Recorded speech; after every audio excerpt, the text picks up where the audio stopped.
chemical reaction. Types of chemical reaction.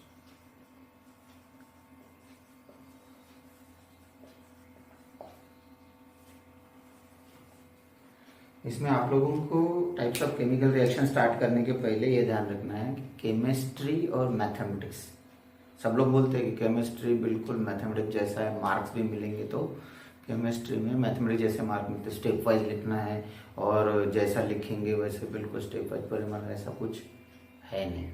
Marks मिलने के लिए ठीक है, वहाँ तक ठीक है, लेकिन केमिस्ट्री के मैथमेटिक्स के फार्मूले केमिस्ट्री में नहीं लगाना। और जब भी कभी हम पढ़ते हैं तो उस समय ध्यान रखना कि केमिस्ट्री पढ़ रहे तो केमिस्ट्री जैसा लिखना है और मैथमेटिक्स पढ़ रहे तो मैथमेटिक्स जैसा लिखना है। ओके, तो मैं स्टार्ट कर रहा हूँ सबसे पहले टाइप्स ऑफ रिएक्शन में। Number 1, combination reaction.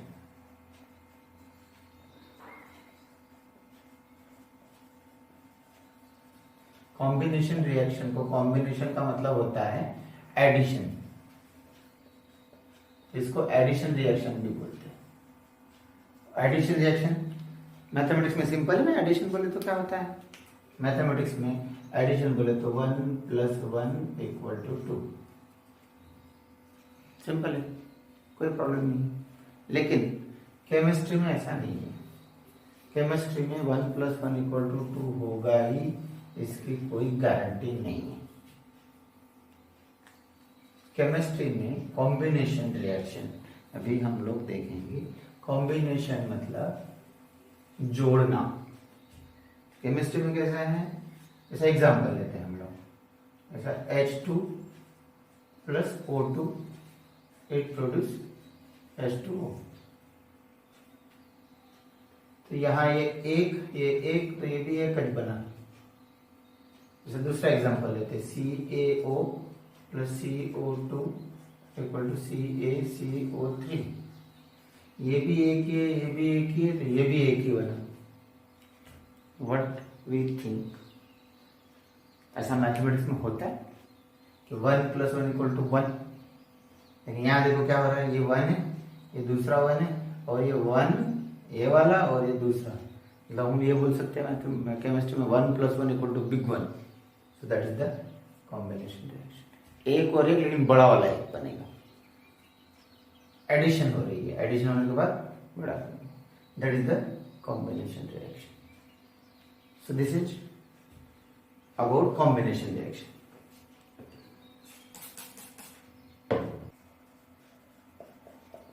Decomposition reaction. In this reaction, the main reactant get decomposed. यानी अगर बड़ा है, एग्जाम्पल लेते हैं हम लोग, जैसा CaCO3 को अगर हीट करेंगे, इसको ऊपर लिखना है, तो it produce CaO + CO2। Mathematics में क्या होता है, ये एक है तो इधर एक ही होना चाहिए, लेकिन यहाँ 1 + 1 बन रहा है, मतलब this big one get breaks to form 2 small one, यानी बड़े वाले मॉलिक्यूल का टूटना और छोटे छोटे बनना, that is the decomposition reaction. So the decomposition reaction means the reaction in which big molecule get breaks into its smaller one. Displacement मतलब इधर का उधर, उधर का इधर। हम लोग ऐसे इस रिएक्शन को ऐसे भी लिख सकते हैं, जैसे A + BC इट प्रोड्यूस, ये देखो आप, ए अगर इसकी जगह चलाया गया तो AC + B means A displace the place of P, means ऐसे समझ सकते हैं हम लोग। एग्जाम्पल लेते हैं, if you take example Fe + CuSO4 it produce, इसको डिस्प्लेस करेगा, तो FeSO4 + Cu। What is happening है, यहाँ क्या हो रहा है, एक एटम ने एक एटम को डिस्प्लेस किया, मतलब एक ने एक को डिस्प्लेस किया, इसलिए इस रिएक्शन को हम लोग सिंगल डिस्प्लेसमेंट भी बोल सकते हैं। This is also the single displacement. क्या होता है, double displacement reaction is also there. जैसा एक ये वाला एग्जांपल देखो, डबल डिस्प्लेसमेंट आपको समझ में आएगा, जैसे AB + CD इट प्रोड्यूस, ये इनको अगर डिस्प्लेस किया, ये समझ लीजिए, तो it produce AC plus BD। दूसरा एग्जांपल लेते हैं हम लोग, AC के इक्विवेलेंट, जैसा FeCl2 plus CuSO4। FeCl2 plus CuSO4 it produce, ये एक्सचेंज, दोनों का एक्सचेंज हो जाएगा इनका, ये एक्सचेंज हो जाएगा। देखो Fe यहाँ आ गया तो ये बनेगा FeSO4 प्लस CuCl2, Cu के साथ Cl2, दोनों मोलिक्यूल का डिस्प्लेसमेंट हो गया। So this type of reaction is known as double displacement reaction. Displacement यहां पर भी हुआ, लेकिन एक का डिस्प्लेसमेंट यहाँ। But while studying displacement reaction you should know the activity series. आप लोगों को एक्टिविटी सीरीज, अगर CBSE की बुक आपके पास नई वाली है तो उसमें पेज नंबर 45 पे दिया हुआ एक्टिविटी सीरीज, वो आप लोग देख लेना। एक्टिविटी सीरीज कौन किसको डिस्प्लेस कर सकता है, नहीं कर सकता, activity according to their activity that displacement is there, वो आप लोगों को देखना है in case of displace. Oxidation और रिडक्शन,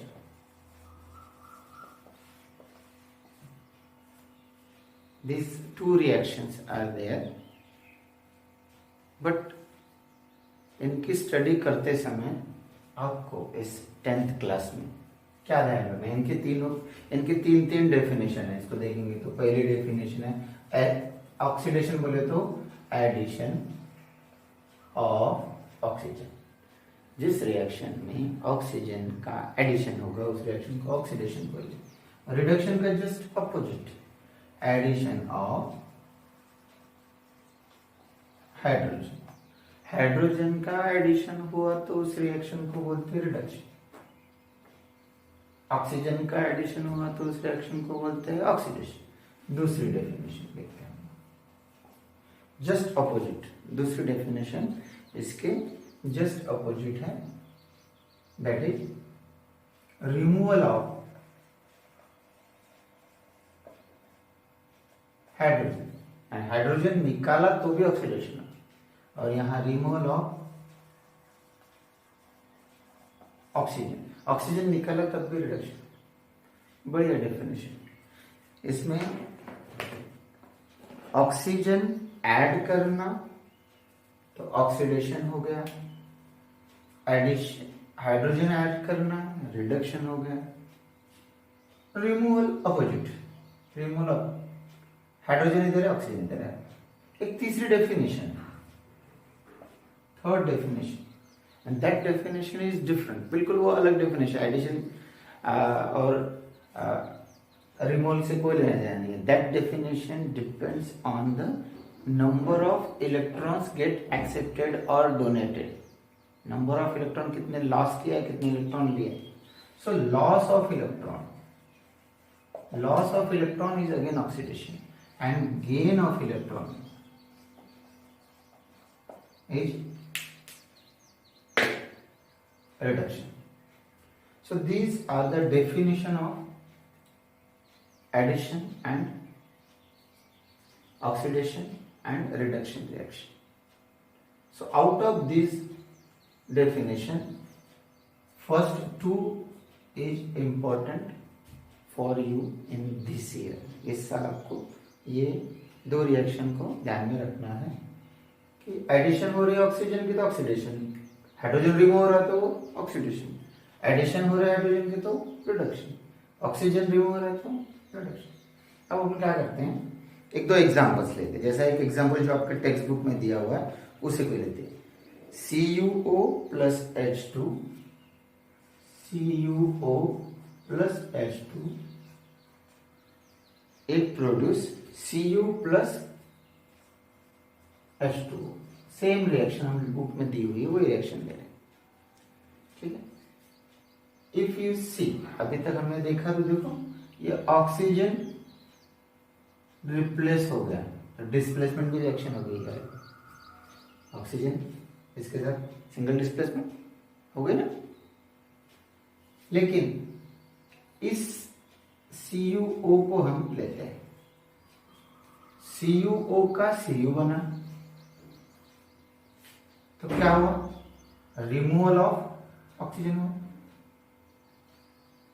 CuO का Cu बना तो क्या हुआ, रिमूवल ऑफ ऑक्सीजन हुआ। मतलब इससे अगर ये बन रहा है तो यहां पर क्या हो रहा है, रिडक्शन हो रहा है। समझ में आ रहा है ना।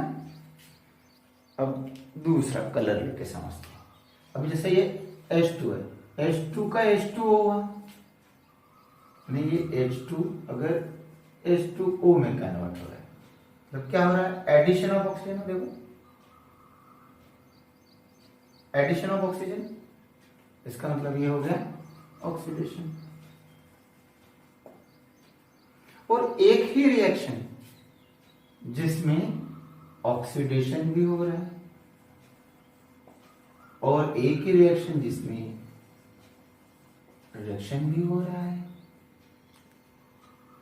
तो इस रिएक्शन का नाम तो कुछ अलग हुआ ना। रिडक्शन भी हो रहा है, ऑक्सीडेशन भी हो रहा है, कॉमन नेम इसका हो गया redox reaction. This is the redox reaction. एक ही रिएक्शन जिसमें ऑक्सीडेशन हो रहा है और रिडक्शन हो रहा है, उस रिएक्शन को बोलते हैं रेडॉक्स रिएक्शन। और कॉमनली जैसे कोई भी हो, जैसे magnesium wire burn in air, we know magnesium के तार को हमने हवा में जलाया। एक एग्जांपल ले लीजिए, जैसा magnesium plus oxygen, magnesium burn in air, it produce it's magnesium oxide. ये मैग्नीशियम ऑक्साइड बना। अब इस रिएक्शन को हम इस फार्मूले में पढ़ेंगे। Mg पहले था, MgO हो गया, इससे क्या हुआ, addition of oxygen, it means oxidation. So this reaction is oxidation reaction. So there are several reactions which occurs as oxidation. There are several reactions which occurs as a reduction, and some reactions are there where both the reactions takes place simultaneously. That is known as redox reaction. Corrosion. ये corrosion जो word है ना, अब किसी को पूछा, आप खुद को पूछ, कोरोजन मतलब क्या है, तो रस्टिंग ऑफ आयरन। कोरोजन किसी को पूछेंगे तो बोलेंगे रस्टिंग ऑफ आयरन। अरे कोरोजन ये एक फिनोमिना है, एक प्रक्रिया है। कोरोजन एक ऐसी प्रक्रिया है जिस प्रक्रिया में कोई भी मेटल अगर हवा और पानी के कांटेक्ट में आता है तो उसका ऑक्साइड बनता है। The metal when come in contact with atmospheric humidity, air and carbon dioxide, all the things, then it produce its oxide. The process of forming its oxide unwantedly, that is the known as corrosion. और corrosion का example है, corrosion का example है that is rusting of iron. Rusting of iron. और जब iron rust होना शुरू होता है तो आप लोग देखो ना, कहीं भी आयरन रखा, आयरन की बड़ी बड़ी चीजें, बड़े बड़े पोल भी अगर रखे हुए और वो पानी के कांटेक्ट में, हवा के कांटेक्ट में, तो धीरे धीरे क्या हो जाता है, वो रस्ट होना शुरू हो जाता है। एक साइड से रस्ट होना शुरू होगा, थोड़ा सा भी रस्ट धीरे धीरे बढ़ता। वैसे आपके पास अगर आयरन है, ऐसा मान लो ये आयरन है, इसको तोड़ के देखो ना तो तोड़ नहीं सकते, लेकिन जहां रस्ट लगा हुआ है तो नाखून से भी निकाल सकते उसको ऐसे। क्यों? क्योंकि रस्ट जो है, इस रस्ट का फार्मूला है Fe2O3X This formula Fe2O3X, this X number of molecules of water is there with this iron oxide. तो आयरन ऑक्साइड से पानी होता है ना, इसलिए वो धीरे धीरे निकल जाए। तो ये आपको ध्यान रखना है, formula of rust and rusting of iron is the example of corrosion. लेकिन कोरोजन नहीं होना चाहिए, आयरन जो है वो रस्ट नहीं होना चाहिए, इसलिए क्या करते हैं, there are several ways. Painting करते हैं, ग्रीसिंग करते हैं या ऑयल लगाते हैं। एक प्रोसेस और भी है जो नेक्स्ट ईयर इसमें है, एक प्रोसेस है जिसको बोलते हैं गैल्वेनाइजेशन। तो process that is galvanisation. Galvanisation में क्या करते हैं, आयरन से ज़्यादा एक्टिव मेटल, जैसा एग्जाम्पल जिंक, उस जिंक मेटल की कोटिंग उसके ऊपर करते हैं। आपने कभी देखा होगा तो जो टू व्हीलर के गाड़ियों की टंकी अंदर से, जिसमें हम पेट्रोल डालते हैं ना, उसको अंदर से देखेंगे आप, उसको जिंक की कोटिंग होती है उसके ऊपर। बाहर से टन टन आवाज आएगी, लेकिन अंदर से मस्त रहते, वो रस्ट नहीं होते अंदर से, वो जिंक की कोटिंग होती है उसके ऊपर। इसका मतलब आयरन के ऊपर जिंक की कोटिंग है। तो जिंक की कोटिंग है आयरन के ऊपर, मतलब और जिंक क्या बोलेगा, कोई भी हवा पानी अगर उसको लगेगा तो उसकी जिंक क्या बोलेगा, पहले तू मेरे को रस्ट कर, बाद में तू आयरन को करना। मतलब सबसे पहले मेरी लाश से गुजरना पड़ेगा, तभी तो आयरन तक पहुंच पाएगा। मतलब आयरन के ऊपर वो एक्टिवली ऐसा सैक्रिफाइस करता हो zinc. That process is known as galvanization. Then last topic of this chapter is the rancidity. You know very well that the food items is made up of important one, that is oil, and oil is triglyceride, fat. So when these fats oxidize, it's smelling foul. देखो आप, मालूम है घर में भी होता है कि रात में बनाई हुई सब्जी अगर सुबह तक रखते हैं, या फिर गर्मी ज़्यादा है, हवा में अगर गर्मी ज़्यादा है तो क्या होता है, ये जो सब्जी है, सब्जी की स्मेल आनी शुरू हो जाती है। हमने बोलते हैं अरे सब्जी खराब हो गई। सो दैट खराब होना is the process, that is the rancidity, that process is the rancidity, and that food खराब हुआ वाला food, that is the rancid food. तो ये कभी कभी आप लोगों के 1 मार्क के लिए एग्जाम में आता है, तो इसका ध्यान रखना। और यहाँ तक अपना चैप्टर भी खत्म होता है, और आप लोग ढंग से पढ़ेंगे टाइप्स ऑफ केमिकल रिएक्शंस, तो उनके और भी एग्जाम्पल आप लोगों को देखना है। उसके बाद आ गया कोरोजन और रैंसिडिटी। Okay, thank you.